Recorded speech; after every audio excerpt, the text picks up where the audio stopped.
As the paranormal threat of the Sin Eater goes, Peter Parker will be forced to ask some very difficult questions. What'll happen next? Well, let's hop into the pages of Amazing Spider-Man issue number 47 and find out together, shall we? Alrighty then, so picking up from where the last issue left off, Nora Winters had been cornered by the Sin Eater in her car. Here's the twist though, Stanley Carter doesn't want her dead despite her very many sins. In fact, Stanley Carter says that if Nora wants to write a story about him so badly, then why not get the story directly from the horse's mouth? Yeah, that's right, the Sin Eater actively wants threats and menaces to run his batshit manifesto. This actually ends up sparking quite an interesting moral debate between Nora and Jameson. After all, Jameson is old enough to have lived through the Sin Eater's original reign of terror, and as such he doesn't think it's a good idea to give a madman like this a megaphone. Nora has her own thoughts though, mainly, ugh, come on old man, stop gatekeeping the news, this is why people don't trust the modern media, and also, oh god, all the clicks. What exactly is so important in Sin Eater's message he wants to get it out there? Well, stop me if you've heard this one. Hey everyone, do you ever feel lonely, scared, angry? Do you wish you could change the world and cleanse it of sin? Well then, why don't you join the Sin Eater's crusade today? I'll make you powerful, give you a sense of community, and help you hurt the people you don't like. Naturally, this message getting out there is pretty horrifying for Spider-Man, but at the same time, Peter, as he always does, believes in the good of mankind. Surely people won't fall for what the Sin Eater is peddling, right? They know his past as a murderous supervillain. People have good judgment, people are smart, right?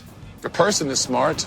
People are dumb, panicky, dangerous animals, and you know it. Now, Carly Cooper doesn't so much trust Spider-Man's happy, sunny outlook on humanity. After all, her father was a dirty cop who was ultimately revealed to be a massive scumbag, yet despite all of that, some of the cops that she works with still venerate her father as some sort of hero. Maybe it doesn't matter how much proof you have of someone's wicked intentions, some people just want something to believe in. Then, of course, there's still the matter of old Overdrive here. He too was a victim of the new Sin Eater and his cleansing shotgun, only Overdrive doesn't seem all that cleansed. In fact, he can't stop confessing all the bad stuff he's done. Meaning that perhaps the Sin Eater's method is every bit as dangerous as Spider-Man is feared, and because of that, Spider-Man decides to go and stake out the Sin Eater's brand new recruitment drive. And unfortunately, it's everything that Spider-Man had feared. Business is positively booming, and a lot of the lost, wayward souls of New York City have drifted to the Sin Eater to take up his mantle. I've been involved in a number of cults, both as a leader and a follower. You have more fun as a follower, but you make more money as a leader.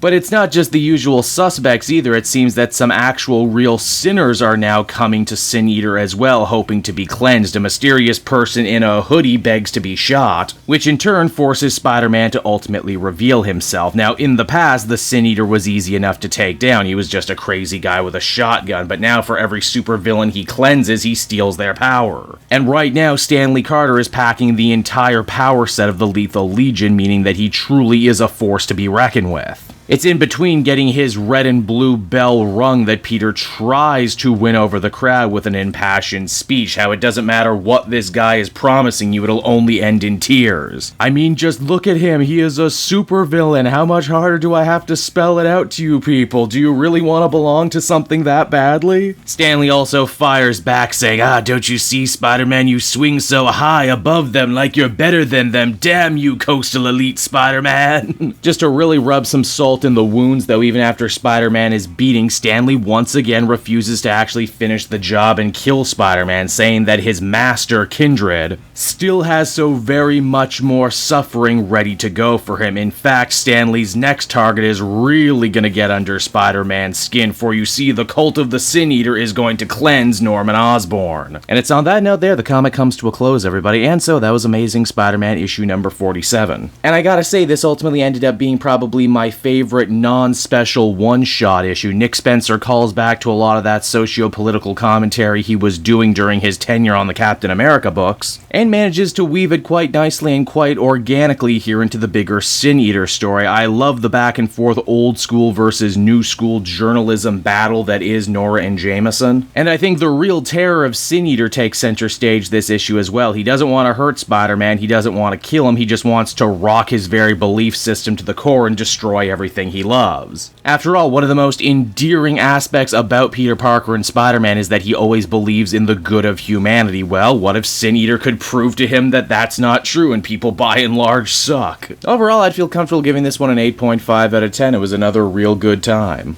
Hey there everyone, it's your old pal Cape Joel again, thanking you so much for watching to the end of the video. I hope you enjoyed it, and if you did, why not check out my Amazon link down in the description. Yes, that's right, the Cape Joel channel officially has its own Amazon storefront now. You can pick up a comic or anything else for that matter, and if you did, you'd really be helping me in the channel. So with that out of the way everyone, I will see you again next time. Bye-bye.